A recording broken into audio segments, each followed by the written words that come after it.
Palamuru university BEd second semester ఎగ్జామినేషన్కి సంబంధించి రీసెంట్గా మనకు ఆగస్టు 2025 సెషన్కి సంబంధించిన ఎగ్జామ్స్ అయితే కండక్ట్ చేయడం జరిగింది. అండ్ ఇప్పటివరకు ఎన్ని ఎగ్జామ్స్ అయితే కంప్లీట్ అవ్వడం జరిగిందో వాటికి సంబంధించిన క్వశ్చన్ పేపర్స్ అయితే మేము ప్రజెంట్ స్టూడెంట్స్ నుంచి అయితే కలెక్ట్ చేయడం జరిగింది. సో వాటిని ఆల్రెడీ పీడిఎఫ్లోకి కన్వర్ట్ చేసి టెలిగ్రామ్ గ్రూప్లో అయితే పోస్ట్ చేయడం జరిగింది. సో మీరు డిఫరెంట్ యూనివర్సిటీకి సంబంధించిన విద్యార్థులైనా ఈ పేపర్స్ని రెఫరెన్స్ కోసం అయితే యూజ్ చేసుకోవచ్చు. లైక్ ఇప్పుడు బీఈడీ సెకండ్ సెమిస్టర్లో ఉన్న సిలబస్ ఏదైతే ఉంటుందో తెలంగాణలో ఉన్న ఆల్ యూనివర్సిటీస్ కామన్ సిలబస్ అది ఒక కాకతీయ యూనివర్సిటీకి తప్ప remaining all universities common syllabus. Like Osmania university, Palamuru university, Satavahana university, Telangana university, Mahatma Gandhi యూనివర్సిటీలో వచ్చేసి మనకు బీఈడీ సెకండ్ సెమిస్టర్ కానీ, ఫస్ట్ సెమిస్టర్ కానీ, థర్డ్ సెమిస్టర్ కానీ, ఫోర్త్ సెమిస్టర్ కానీ కామన్ సిలబస్ అయితే ఉంటుంది. ఆ క్వశ్చన్ పేపర్స్ మీరు ప్రిపేర్ అయినట్టయితే బెటర్ స్కోర్ తెచ్చుకోవడానికి అయితే ఛాన్స్ ఉంటుంది. ఇలా ఇప్పటి వరకు తెలంగాణ యూనివర్సిటీకి సంబంధించి, శతవాహన యూనివర్సిటీకి సంబంధించి 2025 ఎగ్జామ్స్ యొక్క క్వశ్చన్ పేపర్స్ మేము ఆల్రెడీ పోస్ట్ చేయడం జరిగింది. అండ్ ఇక్కడ మనకు బీఈడీ సెకండ్ సెమిస్టర్లో ఏ సబ్జెక్ట్స్ ఉంటాయని మీరు క్వైరీ చేసినట్టయితే సో మనకు టోటల్గా 5 సబ్జెక్ట్స్ అయితే ఉంటాయి.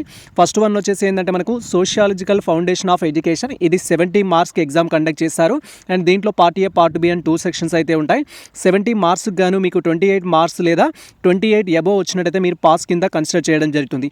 అండ్ అదేవిధంగా మనకు సెకండ్ పేపర్ వచ్చేసి ఏంటంటే educational psychology theory and practice అనేది మనకు బీఈడీ సెకండ్ సెమిస్టర్లో సెకండ్ పేపర్ కింద అయితే ఉంటుంది. అండ్ ఇది కూడా మనకు 70 మార్క్స్కి అయితే ఎగ్జామ్ కండక్ట్ చేస్తారు. అండ్ దీంట్లో కూడా మీకు 28 మార్క్స్ కానీ అబోవ్ మార్క్స్ కానీ వచ్చినట్టయితే పాస్ కింద కన్సిడర్ చేయడం జరుగుతుంది. దీంట్లో కూడా పార్ట్ ఏ, పార్ట్ బి ఉంటుంది. పార్ట్ ఏలోకి వెళ్ళి 8 క్వశ్చన్స్ ఇస్తారు, పార్ట్ బిలో 8 క్వశ్చన్స్ ఇస్తారు. మనం ఈచ్ సెక్షన్స్ నుంచి ఎనీ 5 అయితే అటెంప్ట్ చేయాల్సి ఉంటుంది. And third paper, fourth paper వచ్చేసి మీరు చూజ్ చేసుకున్న మెథడాలజీస్ ఏవైతే ఉంటాయో మెథడాలజీ బేస్డ్ అయితే ఉంటాయి.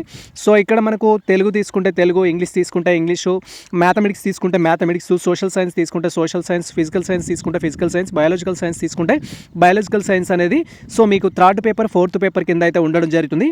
అండ్ ఆ తర్వాత మనకి ఇక్కడ ఫిఫ్త్ పేపర్ వచ్చేసి ఆర్ట్ ఇన్ ఎడ్యుకేషన్ అయితే ఫిఫ్త్ పేపర్. సో మనకు ఫస్ట్ 4 పేపర్స్ ఏవైతే ఉన్నాయో అవి 70 మార్క్స్కి ఎగ్జామ్ కండక్ట్ చేస్తారు. ప్రతి పేపర్లో మీకు 28 మార్క్స్ కానీ అబోవ్ మార్క్స్ కానీ రావాల్సి ఉంటుంది. అండ్ అదే ఆర్ట్ ఇన్ ఎడ్యుకేషన్ వచ్చేసి మనకు 35 మార్క్స్ పేపర్. అది మీకు దాంట్లో వచ్చేసి 14 ఆర్ అబోవ్ మార్క్స్ అయితే వచ్చినట్టయితే మీరు పాస్ కావడం జరుగుతుంది. ఇది ప్రజెంట్ మనకు సంబంధించి పాలమూరు యూనివర్సిటీ నుంచి ఒక అప్డేట్ అయితే ఇప్పటి వరకు మనకు 3 పేపర్స్ అయితే కండక్ట్ చేయడం జరిగింది. రిమైనింగ్ పేపర్స్ కూడా మన యొక్క టెలిగ్రామ్ ఛానల్లో అయితే మేము పోస్ట్ చేస్తాము. వాటి కోసం అయితే అప్డేట్స్ వెయిట్ చేయండి. And already Satavahana university, Telangana university question papers కూడా పోస్ట్ చేయడం జరిగింది 2025 సెషన్కి సంబంధించి. అప్కమింగ్ బ్యాచెస్ ఎవరైతే ఉన్నారో మహాత్మా గాంధీ యూనివర్సిటీ విద్యార్థులు కానీ, ఉస్మానియా యూనివర్సిటీ విద్యార్థులు కానీ మీరు రెఫరెన్స్ కోసం ఆ పేపర్స్ అయితే యూజ్ చేసుకోవచ్చు.